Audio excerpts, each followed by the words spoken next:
সাল্লাল্লাহু আলাইহি ওয়াসাল্লাম উহুদ যুদ্ধের সময় আল্লাহ রাসূলের দান মুবারক দাঁত মুবারক শহীদ হয়ে যায়। শেফা শরীফের মধ্যে আসে চরিত্র কেমন হওয়ার দরকার আমরা কার কাছ থেকে শিখব? আল্লাহ রসুলের কাছ থেকে। সুবহানাল্লাহ। আল্লাহ রসুলের আদর্শ থেকে আমরা নিজের স্বভাব নিজের চরিত্রকে কি করব? তৈয়ার করব, সৃষ্টি করব, নিজে অনুসরণ করে আমল করার চেষ্টা করব। আল্লাহ যেন আল্লাহ রসুলের আদর্শ অনুযায়ী আমাদের চলার তৌফিক দেন, বলেন আমিন।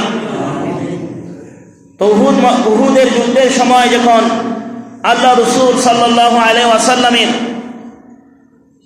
দান মুবারক শহীদ হয়ে যায়, আল্লাহ রসুলের দান মুবারক শহীদ হওয়ার পরে ব্যথায় সমস্ত শরীর জীর্ণ শীর্ণ হয়ে যায়। কোন আল্লাহু আকবার। সাহাবায়ে কেরাম আল্লাহ রসুলের দরবারের মধ্যে আসলেন। নবীজির এই অবস্থা দেখে সাহাবীদের মধ্যে আর মন ভালো নাই।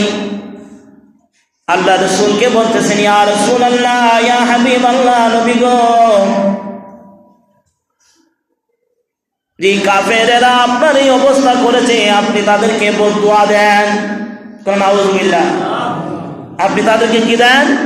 বদদুয়া দেন। যেহেতু তারা আপনার কষ্ট দিছে, আঘাত দিয়েছে, সুতরাং আপনি তাদেরকে বদদুয়া দেন।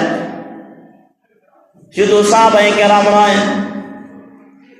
এই দৃশ্য আল্লাহর ফেরেশতা জিবরাইল আলাইহিস সালাতু ওয়াস সালাম আসেন, আল্লাহ রাসূলের দরবারে আসেন, এসে বলছেন, ইয়া রাসূলুল্লাহ, ইয়া হাবিবাল্লাহ, নবী গো, ও মায়ার নবীজি, কাফিরেরা যেভাবে আপনার দান মুবারক শহীদ করেছে, ইয়া রাসূলুল্লাহ, আপনি একবার হুকুম দেন, আমি উহুদ পাহাড়কে উল্টাইয়া তাদেরকে ধ্বংস করে দেই। আমি তাদের কি করি? উহুদ পাহাড়ে উল্টাইয়া তাদেরকে ধ্বংস করে দিই।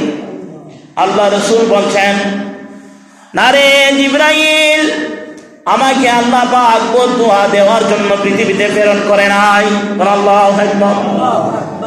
আমাকে আল্লাহ মানুষকে বদদুয়া দিব, মানুষের ক্ষতির জন্য আল্লাহর কাছে দোয়া করব, এই জন্য আল্লাহ পাক আমাকে এই পৃথিবীতে পাঠান নাই।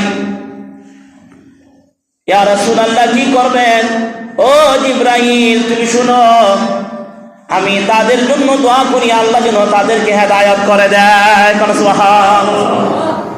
আমি তাদের জন্য দোয়া করি আল্লাহ যেন তাদেরকে কি করে দেন? হেদায়েত করেন। আমি তাদেরকে মাফ করে দিলাম।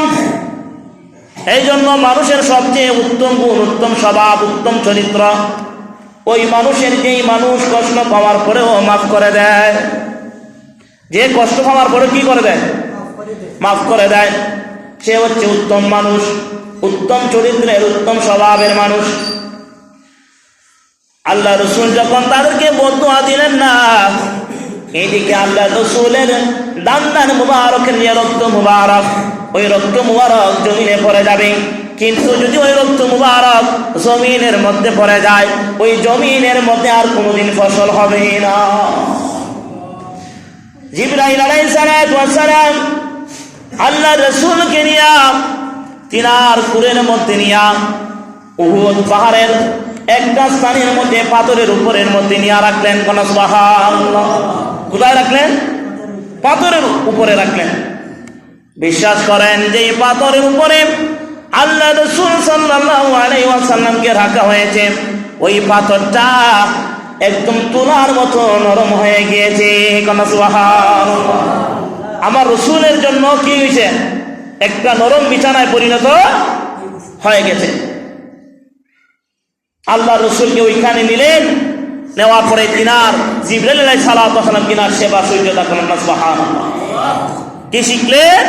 যে মানুষের কাছ থেকে কষ্ট পাওয়ার পরেও তাকে কি করতে হবে? মাফ করতে হবে। এবার এটারও ধরন আছে, এইটারও ধরন আছে।